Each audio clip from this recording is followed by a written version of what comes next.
वज़ीर आला पंजाब मरीम नवाज ब्राज़ील के दौरे पर हैं, जहां वो यूएन के तहत माहौलियाती कॉन्फ्रेंस COP30 में पाकिस्तान की नुमाइंदगी कर रही हैं। आलमी बैंक ने मरीम नवाज के माहौलियाती विजन को आलमी क़यादत की सतह पर सराहते हुए इन्हें क्लाइमेट चेंज वॉरियर और क्लाइमेट लीडर करार दिया है। अपने खिताब में मरीम नवाज ने दुनिया को याद दिलाया कि माहौलियाती आलूदगी की कोई सरहद नहीं होती, इसके खात्मे के लिए सबको मिलकर काम करना होगा। ये सारे मामला चल रहे हैं और इसके साथ साथ हम ऐसे वक्त में ये मामला देख रहे हैं जब हम देख रहे हैं कि पाकिस्तान में फ्लड्स, हीट वेव या एयर पोल्यूशन जो है वो तेज़ी से बढ़ रहा है। सो अब क्या करने की ज़रूरत है या ऐसी कॉन्फ्रेंसेस किस हद तक रोल प्ले कर सकती हैं। बात करें लाहौर का एयर क्वालिटी इंडेक्स जो कि ख़तरनाक हद तक 437 तक पहुंच चुका है। इसी पर बात करने के लिए आफिया सलाम साहिबा हमें ज्वाइन कर चुकी हैं, environmental expert. Thank you so much ma'am for joining the show. ये कहिएगा कि COP30 के हवाले से अगर हम बात करें, उसमें हम देख रहे हैं कि इंटेलेक्चुअल प्रॉपर्टी राइट्स और साथ ही साथ फाइनेंशियल बैरियर्स को कहा गया है कि ये टेक्नोलॉजी ट्रांसफ़र में बहुत बड़ा रुकावट या मसला है। सो पाकिस्तान फेडरल और प्रोविंशियल लेवल पे ऐसे क्या इक़दामात कर सकता है ताकि उनको इन मामलात को स्पीड अप करे, एक्सेस हो अफोर्डेबल और जो रिलायबल क्लाइमेट टेक्नोलॉजीज़ हैं उसके लिए। देखिए, कॉप तो स्टेट पार्टीज ही करती हैं जो कुछ करती हैं वहाँ पे, तो प्रोविंशियल लेवल पे जो कुछ होना है वो तो खुद bilateral agreement, multilateral agreement, donors, आपके टेक्नोलॉजी की जो कंपनीज हैं उनके साथ कोई भी सूबा कुछ भी कर सकता है उनसे अपनी अरेंजमेंट। स्टेट की तरफ से वहाँ पे जो नेगोशिएशंस होती हैं उसमें वो जो ग्लोबल लेवल पे नेगोशिएशंस हो रही हैं उसमें हिस्सा लिया जाता है। अभी तक आपको पता है कि एमिशंस का जो एक लेवल जिस पे अग्री किया गया था पेरिस में 1.5 डिग्री बिफोर इंडस्ट्रियल एमिशंस का जो लेवल था, उससे वो हदफ पूरा होता हुआ ना सिर्फ नज़र नहीं आ रहा बल्कि उससे कहीं आगे तो सब कह रहे हैं कि हम पहुंच चुके हैं। और जो साइंसदान हैं वो भी ये वार्निंग जारी कर चुके हैं कि एक बड़ा मेजर टिपिंग पॉइंट जिसको आप कहते हैं ना, वो जो है हमारी पूरा अर्थ वो क्रॉस कर चुकी है।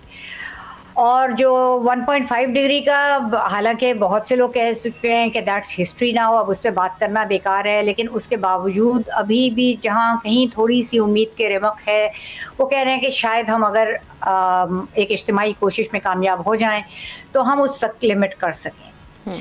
कतई नज़र इससे ये लिमिट कैसे होगा जब तक जो बड़े पोल्यूटर्स हैं, जो बिग इमिटर्स हैं, वो कट डाउन नहीं करेंगे, तो हमारे जैसे ममालिक जो उसका खमियाजा भुगत रहे हैं उनसे तवक्कुआत ये करना कि आप अपनी डेवलपमेंट भी रोक दीजिए, आप के पास वसाइल नहीं भी हैं तो फिर भी आप अपने एमिशंस में, जबकि पाकिस्तान जैसे मुल्क की तो 1% भी नहीं है, उसमें भी कट करें, जो कि पाकिस्तान ने उस ना होने के बावजूद भी उसमें वादा किया है एक अच्छे आलमी शहरी होने के नाते से। उसमें हमने जो NDC अपने सबमिट किए हैं जिसमें हमारे कंडीशनल भी हैं और अनकंडीशनल भी, कि हम अपने वसाइल से कितना कर सकते हैं वो हम करेंगे और उसकी तरफ ऑन ट्रैक हम नज़र रखेंगे। और हम सबकी मेरे ख्याल में ये जिम्मेदारी बनती है कि एनवायरमेंटलिस्ट भी और सब जो सहाफ़ी हैं वो भी सब उस पर नज़र रखें कि जो हमने अहदाफ अपने लिए ख़ुद तय किए हैं उस हम उसकी तरफ बढ़ रहे हैं या नहीं।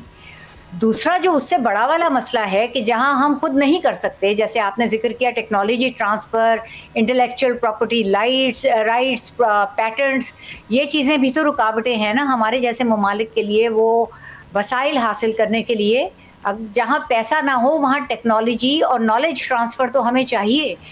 तो वहाँ पे अगर इन चीज़ों की ये रुकावटें नहीं हटेंगी तो हमारे जैसे ममालिक के लिए जो ग्लोबल एक इज्तिमाई अहदाफ हैं उनमें अपना हिस्सा डालना बहुत मुश्किल होता है। और पहले हम माजी में देखते रहे कि इंटरनेशनल कम्युनिटी हो या ऐसे फाइनेंशियल इंस्टीट्यूशंस हो या लेंडर हो, वो इस मामले पर बड़ी तवज्जो रखते थे, लेकिन अब फंड्स देने से भी कतराते हैं माहौलियाती चैलेंजेस को देखते हुए। ये पाकिस्तान क्या अपना केस सही से प्रेजेंट नहीं कर पाया? क्योंकि मुसद्दिक मलिक साहब जो कि उनके पास यही मिनिस्ट्री आती है, वो इस पर बात कर रहे थे। वो कह रहे थे कि ब्यूरोक्रेसी कहीं ना कहीं रुकावट है, ये केस हमारा जो है उस तरह से हम बना ही नहीं पाते जिसकी वजह से हम फंड्स लेने से भी कासिर हैं। मुसद्दिक मलिक साहब तो मौजूद नहीं थे, अभी कल तक तो नहीं थे वहाँ पे कॉप पे, तो मैं क्या इससे पहले मैं उनका कुछ 1-2 महीने का जब फ्लड्स वाले मामला चल रहे थे उस वक्त प्रायोरिटी देखिए ना कि जो मिनिस्ट्री ऑफ क्लाइमेट चेंज को हेड कर रहे हैं वो तो कॉप पे है नहीं। तो अब क्या कहा जाए। अब मैं यहाँ पे इस वक्त सियासत में नहीं पढ़ना चाहती, जो कि एक बिल्कुल ही हमारा एक वो प्रोविंशियल मसला बन जाएगा, मैं उस पर बात नहीं करती। अच्छा, ये नहीं, ठीक है ना, लेकिन मैं नहीं, आप जो बात कर रही है ना कि क्या पाकिस्तान अपना केस प्रेजेंट नहीं करता, सिर्फ वहां पे मुल्क नहीं होता, एक वहां पे ब्लॉक्स हैं।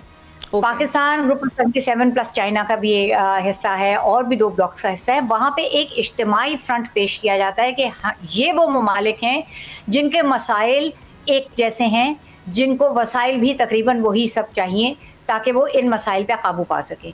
तो वो एक ब्लॉक का नुक्ता नज़र प्रेजेंट होता है। तो वहाँ पे हमसे ज़्यादा भी मुश्किल में ममालिक हैं, जैसे जो स्मॉल आइलैंड नेशन है, उनका तो सफ़ाई 80 से ही मिट जाने की प्रेडिक्शंस है कि वो सी लेवल राइज में वो आइलैंड्स रहेंगी नहीं। फिर एक कैटेगरी है least developed Nations. Least developed Nations भी अपने आप को प्रेजेंट करती हैं कि जी हमारा क्या, आप लोगों के किए का खुमियाजा हम भुगत रहे हैं, हमारे पास तो बिल्कुल कुछ भी नहीं है, तो आप हमें दें। तो हम तो लाइन में थोड़ा पीछे लगे हुए हैं अभी उन वसाइल की मांग के लिए। हमें ये भी हकीकत जो है हमें इसकी तरफ नजर होनी चाहिए। और आलमी इदारों का जहाँ तक आपने किया, तो उन्होंने तो पहले दिन से कभी भी अपने वो तमाम वादे पूरे नहीं किए।